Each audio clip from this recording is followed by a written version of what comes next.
Hi everybody, this is Father Warner D'Souza.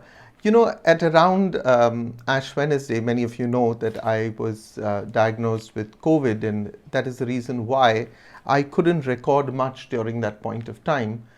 But I spent time writing, and one of the articles that I wrote was an article called 10 Simple Things You Can Do This Lent that does not require you to stand on your head. Now, interestingly, many people wrote back to me and said, Father, can you record this and put this out on YouTube? So here's what I'm going to do. I'm going to do exactly that. Now, when you think of the season of Lent, very sadly, Lent has been painted with the same brush every year. It's purple, and that translates for many to being literally a season that is a downer. I have long advocated for a change in mindset in the season of Lent. Personally, the transformation for me took place when I read the Collect. The Collect is the opening prayer at Mass in the old translation of the Missal. The Missal is the book from which we say our prayers at the Eucharist. So the Collect of the first Sunday of Lent, it read, Lord, we thank you for this joyful season when you renew heart and mind. So Lent is most certainly not about what you can't do, but really about what you could do and what you must do and what you should do. It's a time when you get affirmed and encouraged to make positive changes. You can't defeat the darkness of your life by sitting in the room and cursing the devil. What you need to do is to strike a match, a flame of love for God, by simply loving others. Now, to achieve the results that we so desire, we must prepare ourselves. And while Lent is often seen, not necessarily, as a preparation for the Holy Triduum culminating with Easter, we need to be in a preparatory mode before we enter the season of Lent. I know I'm recording this a few days after we have begun. We need a preparation for the preparation, and that should begin well before the season of Lent. But even if you haven't, I think you can still do that today. So what can you do this Lent? And I know many of you might have had a good start, like the 1st of January, we have a good start to our exercise, and then we fall by the way. Don't be depressed. Don't be upset. Don't give in. Even if you have failed in your Lenten discipline, please start again. So I want to suggest 10 things that you can do this season of Lent. First is head to confession. You could have done this already before Ash Wednesday. You could have sinned after that, but head to confession. Always helpful if you're contemplating the next season of Lent. Do it before. If not, you can even do it today. Don't wait till the end. You see, you don't have to look like the cat that ate the canary all through the season of Lent, looking so guilty. So why wait for the last week before the Holy Triduum to go to confession? You can't share sacred space. Lent is sacred space. You can't share the sacred space with the devil. If this time is lent to you by Jesus, then wipe the slate clean and don't share airspace with Satan. The season of Lent is not a time of visitation by the Lord, but it's a time of habitation. God wants to stay with us. He wants to dwell in you. God does not want a part of you. He wants all of you, beginning with your heart. So this Lent, have a heart-to-heart conversation with your one true love, with Jesus. That's the first thing you can do. The second one is more practical. I want to suggest that you clear your closet, your cupboard. And I'm taking off from this line that I learned from my niece many years ago, or rather my sister would tell my niece, sharing is caring. Now, many of us have things that we truly don't use. Look through your stuff and you will find things that you have not used for more than 6 months. If you have not used it, you don't really need it. So make a list of 40 things that you have and you can share it with others. I know that today we are well into the season of Lent. Count the number of days remaining. Maybe it's 36 or 35 or 34. Count 35 things that you want to give away. The third thing that you can do in the season of Lent, visit the Blessed Sacrament Chapel. Now, I know that many of our churches are closed because of COVID, but many of our Blessed Sacrament chapels continue to be open. I'm using this line really, which will help you. Be encouraged, little limbs, where you walk. Be encouraged, little limbs, where you walk. The Archdiocese is blessed to have adoration chapels in every parish. These little rooms of communion are perfect places to have a chat with the Lord. Many of us are blessed to have an adoration chapel situated along our daily work routine or around our office area. A visit to meet Jesus, either at the start, end, or sometimes at lunch, will greatly help your spiritual life.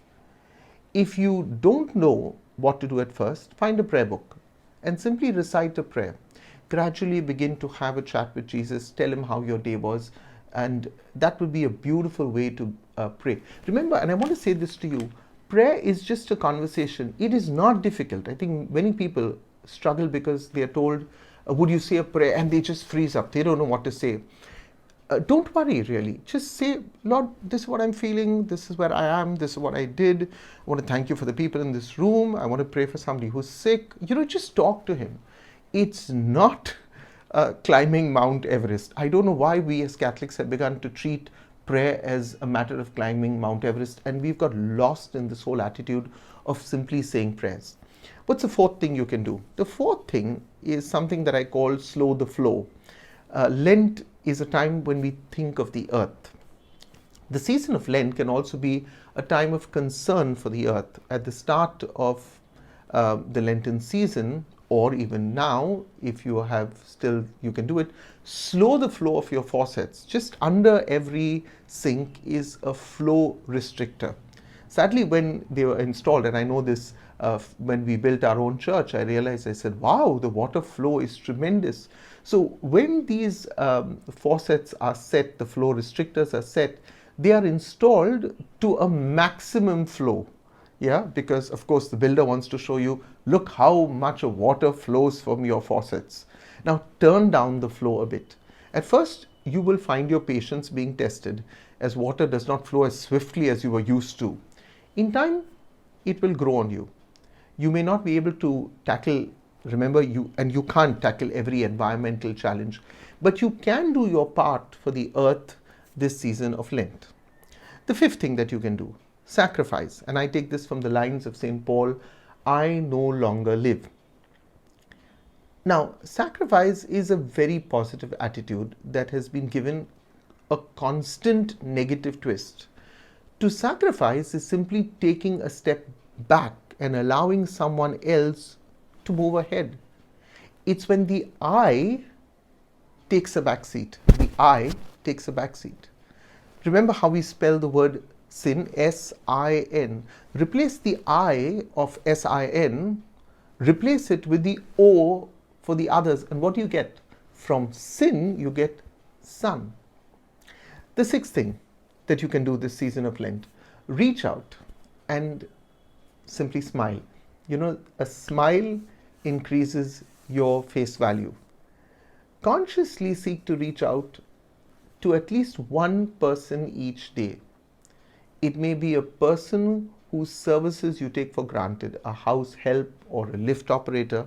Try also reaching out to someone who always comes across as grumpy, and I'm sure you're thinking of somebody right now. Remember that people are not set in stone, and your smile can tear down a wall. I want to tell you of something I was told many years ago. I don't know whether it is true, but I was given an example of, this whole thing of recognizing people and acknowledging people. I was told that for an examination, for a medical examination, the students were given a blank sheet of paper and they were asked, what is the name of the doorman on the ground floor? Medical students. And most of them, that was the only question given to them. And most of them failed because they did not know. And the professor said, you are medical students. You don't look at people clinically. You acknowledge them, you know them, just as you need to acknowledge and know your patients. They're not there for you to simply get money. They're here because You chose to be of service. So smiling, acknowledging, these are very important things in the season of Lent. The seventh thing that you can do in the season of Lent is give your online Zomato or whatever else that you follow a break. Now, look, I'm not specifically saying a particular company, but the concept is, I seriously, I don't want to trivialize the season of Lent, but perhaps we can eat in as a family and eat meals cooked at home. Given the challenges of our fast-paced life, we choose to order out and slip into a couch before the TV. This season, get the family to cook modest meals and eat together. You see, Zomato won't go out of business, I can assure you, if you decide to start cooking food at home. The eighth thing, attend a paraliturgical service. And I'm fully aware that we are in COVID times, but a church like mine continues to be open even to a small congregation of 50. Attend a paraliturgical service. The Way of the Cross, I realize, is fast going out of fashion. It's a beautiful meditation on the sufferings of Jesus on Good Friday. Usually held each Friday in Lent, this service is worth the half an hour it takes. And I find it spiritually very, very nourishing. The ninth thing you can do is feed the hungry. This Lent, skip a meal from time to time, but offer the same meal you would eat to someone in need.